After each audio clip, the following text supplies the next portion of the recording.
राधे राधे। जय श्री कृष्णा। पूरे साल में 24 एकादशी और अधिक मास होने पर 26 एकादशी व्रत रखे जाते हैं। एकादशी व्रत और आषाढ़ का महीना दोनों भगवान विष्णु को अति प्रिय है, इसीलिए आषाढ़ माह की एकादशी का विशेष महत्व हो जाता है। योगिनी एकादशी व्रत आषाढ़ माह के कृष्ण पक्ष में रखा जाता है। इस दिन व्रत और भगवान विष्णु की पूजा करने से घर में सुख समृद्धि आती है। योगिनी एकादशी निर्जला एकादशी के बाद और देवशयनी एकादशी से पहले की जाती है। तो आइए जानते हैं कि इस साल योगिनी एकादशी का व्रत किस दिन रखा जाएगा और पूजा और पारण का शुभ समय कब होगा। योगिनी एकादशी व्रत तिथि, शुभ समय और पारण समय। हिंदू पंचांग के अनुसार आषाढ़ माह के कृष्ण पक्ष की एकादशी तिथि 1 जुलाई को प्रातः 10:26 से आरंभ हो रही है और एकादशी तिथि 2 जुलाई को सुबह 8:34 पर समाप्त हो रही है। उदया तिथि के अनुसार योगिनी एकादशी व्रत 2 जुलाई 2024 को रखा जाएगा। वहीं योगिनी एकादशी व्रत का पारण 3 जुलाई को सुबह 5:28 से सुबह 7:10 तक किया जाएगा। द्वादशी तिथि 3 जुलाई को सुबह 7:10 पर समाप्त होगी।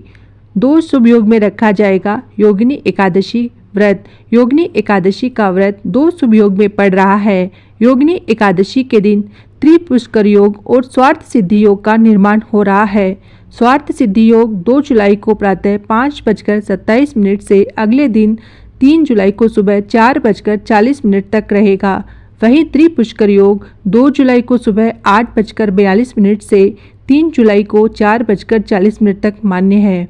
ज्योतिष मान्यता के अनुसार स्वार्थ सिद्धि योग में किया गया कोई भी कार्य सफल होता है। इसके साथ ही त्रिपुष्कर योग में पूजा पाठ, दान, यज्ञ और कोई भी शुभ कार्य करने से उसका 3 गुना फल मिलता है।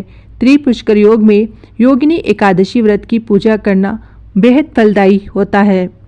योगिनी एकादशी की पूजा विधि। योगिनी एकादशी के दिन सुबह उठकर स्नान के पश्चात स्वच्छ वस्त्र धारण करें। श्री हरि विष्णु को पीला रंग प्रिय होता है, इसीलिए इस दिन पीला रंग धारण करें। भगवान विष्णु की पूजा करने के लिए चौकी सजाएं और विष्णु भगवान की प्रतिमा रखें। इसके अतिरिक्त भगवान विष्णु पर पीले फूलों की माला अर्पित की जाती है। भगवान विष्णु को तिलक लगाएं।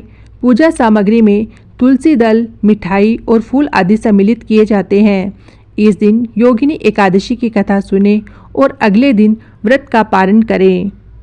योगिनी एकादशी के दिन क्या करें और क्या नहीं।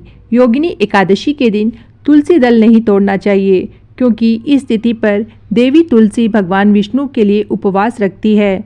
जो लोग एकादशी पर निर्जला व्रत का पालन करते हैं, उन्हें इस दिन कुछ भी खाने पीने से बचना चाहिए।